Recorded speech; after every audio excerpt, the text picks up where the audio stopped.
बिस्मिल्लाहिर्रहमानिर्रहीम। तो टॉपिक है द वर्ल्ड इन 1914। ये मतलब कि वर्ल्ड वार 1 को डिस्कस करने से पहले वो तमाम सिनेरियो डिस्कस करेंगे जो कि 1914 में यूरोप में एग्जिस्ट करता था। इसके अलावा मैं इसी टॉपिक पर पहले भी वीडियोस बना चुकी हूँ जो कि तमाम सिनेरियो डिस्कस किया है मैंने 1914 का, जो कि वर्ल्ड वार 1 से पहले का था। तो पिछली वीडियोस में हमने पॉलिटिकल सिस्टम वगैरह कंट्रीज़ का डिस्कस किया और इस वीडियो में हम डिस्कस करेंगे imperialism and expansionism in Europe जो कि 1914 में हो रहा था। तो स्टार्ट करते हैं। Search of imperialism. After 1880 European power expanded the empire by taking control of territories overseas. तो आफ्टर 1880 की बात जो है इसी इंपीरियलिज्म की पॉलिसी को अडॉप्ट किया गया और इस इंपीरियलिज्म की पॉलिसी को इसीलिए अडॉप्ट किया गया क्योंकि 1880 के बाद ही जो है इंडस्ट्रियलाइज सोसाइटी बनी और इंडस्ट्रीज़ के लिए जो रॉ मटेरियल है वो ज़रूरत हुआ और इसी रॉ मटेरियल की वजह से जो अफ्रीका और एशिया और बाकी कुछ टेरिटरी पैसिफिक ओशन में थी उनको कॉलोनाइज्ड किया गया।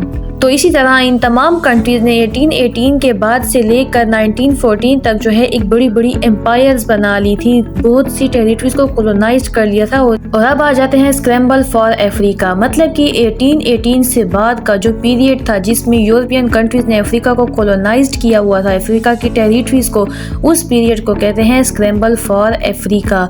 मतलब कि वो ऐसा दौर था जिसपे तमाम यूरोपियन अथॉरिटीज़, यूरोपियन पावर्स ही अफ्रीका में एग्जिस्ट करती थी और वो इसीलिए कि वो अपनी इंडस्ट्रीज़ के लिए रॉ मटेरियल एक्सट्रैक्ट कर रही थी अफ्रीका से, वो एक्सप्लॉइट कर रही थी अफ्रीका को।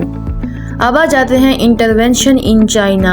अब जैसे कि जो चाइना की लास्ट डायनेस्टी थी, किंग डायनेस्टी, उसमें काफ़ी ज़्यादा कन्फ्लिक्ट्स आ गए थे, उसके इंटरनल कन्फ्लिक्ट्स और काफ़ी करप्शन हो गई थी जिसकी वजह से जो फॉरेन पावर्स थी उनको ये मौका मिल गया था कि वो चाइना को भी एक्सप्लॉइट करें। तो इसी तरह यूरोपियन कंट्रीज़ जो है उन्होंने अपने कदम जमाए चाइना के अंदर और ओपियम जो था उसको ट्रेड किया। जब चाइना ने मतलब कि इस चीज़ को अपोज किया कि ओपियम जो है वो ट्रेड ना किया जाए, तो फिर जो यूरोपियन कंट्रीज़ हैं उन्होंने फर्स्ट ओपियम वॉर जो है वो चाइना के साथ लड़ी और इसी फर्स्ट ओपियम वॉर के बदले जो है ट्रीटी ऑफ नैनकिन हुई, जिसमें ये ट्रीटी की गई थी कि जितने भी पोर्ट्स होंगे वो तमाम ब्रिटिशर्स के लिए जो है वो खोल दिए जाएंगे।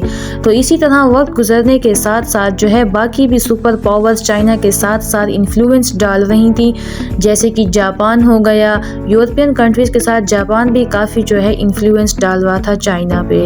तो इसी तरह फिर सेकेंड ओपियम वॉर हुई। जब सेकेंड ओपियम वॉर हुई तो इसी तरह जो यूएसए था, यूएसए ने ओपन डोर पॉलिसी जो है अख्तियार की और इस पॉलिसी के बदले में ये कहा गया था कि जितने भी पोर्ट्स हैं चाइना के वो तमाम जो सुपर पावर्स हैं उनके लिए ओपन कर दिया जाए। मतलब कि जितने भी पावरफुल कंट्रीज़ हैं यूरोपियन और जापान, वो तमाम जो है ओपनली ट्रेड कर सकते हैं चाइना में। मतलब कि ओपियम वगैरह जितने भी रिसोर्सेज थे वो ट्रेड कर सकते थे चाइना में।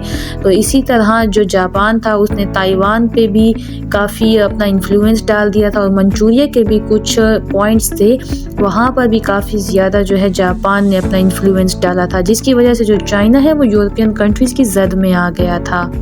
अब आ जाते हैं चाइनीज़ रेवोल्यूशन। तो जिस तरह बहुत सी सुपर पावर्स ने चाइना में अपने कदम जमाए और चाइना को एक्सप्लॉइट किया, तो वहाँ की पॉपुलेशन जो थी काफ़ी बेरोज़गार हो गई थी, काफ़ी एक्सप्लॉइटेशन की जा रही थी। तो वहाँ के जो लोग थे वो गवर्नमेंट से तंग आकर उन्होंने रेवोल्यूशन लाई। मतलब कि उस वक्त जो किंग डायनेस्टी की एक ब्रांच मंचू डायनेस्टी जो थी एग्जिस्ट करती थी, लेकिन सिर्फ बराए नाम। तो जो लोग थे उन्होंने गवर्नमेंट के अगेंस्ट जो है रेवोल्यूशन लाई और जितने भी बाकी यूरोपियन पावर्स थे, जापान और जितने भी ब्रिटिश से सबको भगा दिया और 1911 में जो चाइना था वो एक रिपब्लिक की हैसियत से जो है वो नक्शे पर उभरा।